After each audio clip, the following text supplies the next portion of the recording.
ओम नमस्ते जी। मैं अग्निदेव आर्य। आज का हमारा विषय है कि एक ब्रह्मचारी को प्याज लहसुन वाला भोजन करना चाहिए या नहीं करना चाहिए। और आज इस वीडियो में अपने जीवन की भी बताऊंगा कि मैं प्याज लहसुन वाला भोजन करता हूं कि नहीं करता हूं, गुरुकुल में क्या होता है क्या नहीं होता, हम घर पर कैसा भोजन करते थे, मेरे ब्रह्मचर्य पर क्या प्रभाव पड़ा, वो सारी बातें आपके बीच में मैं रखूंगा। देखिए, 6 प्रकार का स्वाद बताया गया है। मीठा, खट्टा, नमकीन, तीखा, कड़वा, कैसेला। तो ये 6 प्रकार का स्वाद होता है। और 3 प्रकार का भोजन की प्रकृति बताई गई है। सात्विक है कि वो राजसिक है कि तामसिक है। और इन सब चीजों का जब वर्णन आने के बाद फिर कहा कि जो प्याज और लहसुन है कामुकता को बढ़ाते हैं, इसलिए प्याज लहसुन को नहीं खाना चाहिए।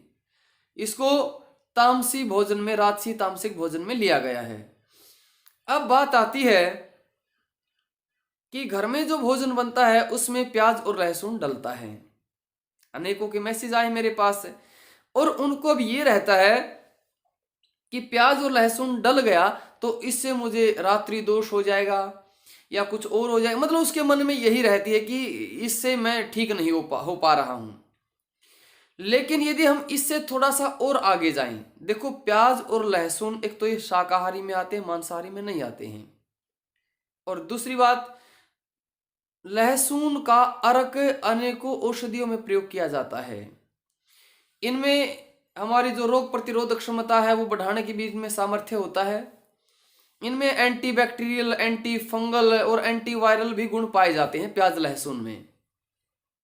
फिर भी मैं ये नहीं कहता कि आप सलाद के रूप में प्याज खाओ, सलाद के रूप में लहसुन खाओ, प्याज का अचार खाओ, लहसुन का अचार खाओ, मैं ये बात नहीं कहूंगा।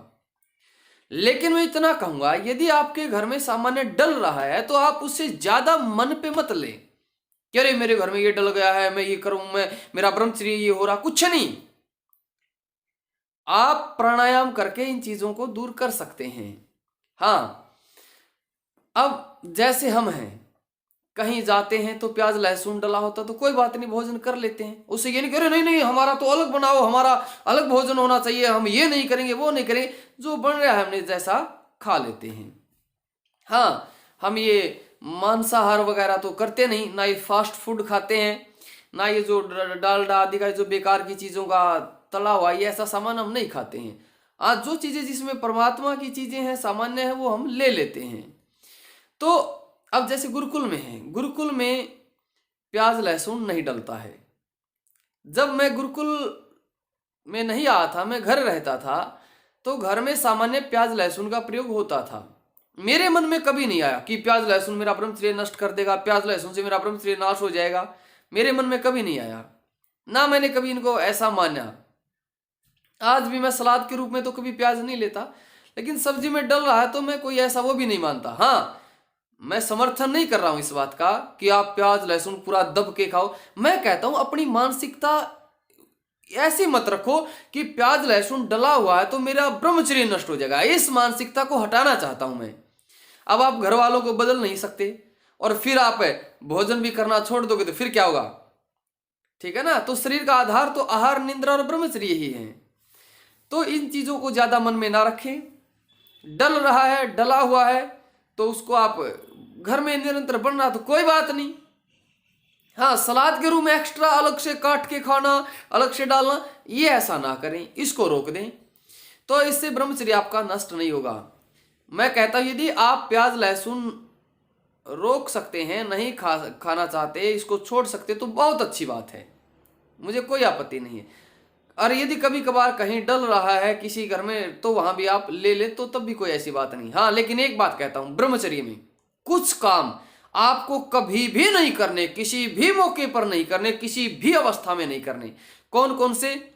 किसी भी अवस्था में, कैसी भी कंडीशन क्यों ना पैदा हो जाए, कभी भी आपको कोई अश्लील फिल्म कभी भी नहीं देखनी। आगे से संकल्प ले लेना है आपको।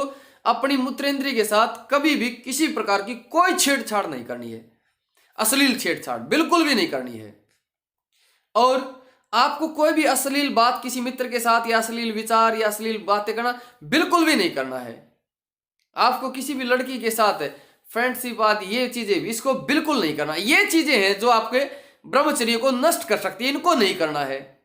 और ये प्याज लहसुन वाली छोटी बातें, इनको ज्यादा मानसिकता मत रखा करो, ठीक है ना।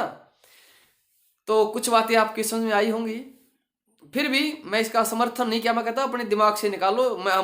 हम 20-25 साल खाते रहे हैं, घर में सामान डलता था ना, हमने कभी महसूस किया। अब गुरुकुल में नहीं डलता है तो हम ये भी यहाँ भी खाते हैं, ऐसा कोई बात नहीं है। तो एक और आपको एक निमंत्रण भी है। गुरुकुल में अपना 1 फरवरी का कार्यक्रम है। गुरुकुल का आचार्य बलदेव जी का स्मृति दिवस मनाया जाएगा। उस दिन बड़ा अच्छा कार्यक्रम होगा, अनेकों विद्वान आएंगे। तो आप भी उस कार्यक्रम में सादर आमंत्रित हैं। आप अपने परिवार सहित आ सकते हैं, माताएं बहनें भी आ सकती हैं, क्योंकि कार्यक्रम अपने गुरुकुल के ठीक बाहर गौशाला है, उसमें ये कार्यक्रम है। तो आप उसमें सादर आमंत्रित हैं, आए। 2-4 दिन पहले आ सकते हैं, रुक सकते हैं। गुरुकुल में रुकने की व्यवस्थाएं हैं। कोई कहे जी माता बहनें कुछ दूसरे राज्य से आए तो उनकी रुकने की व्यवस्था क्या होगी? हाँ, उनकी रुकने की व्यवस्था हम आसपास गांव है वहां कर देंगे, कोई ऐसी बात नहीं है। उनकी भी वो कार्यक्रम आए, सुने।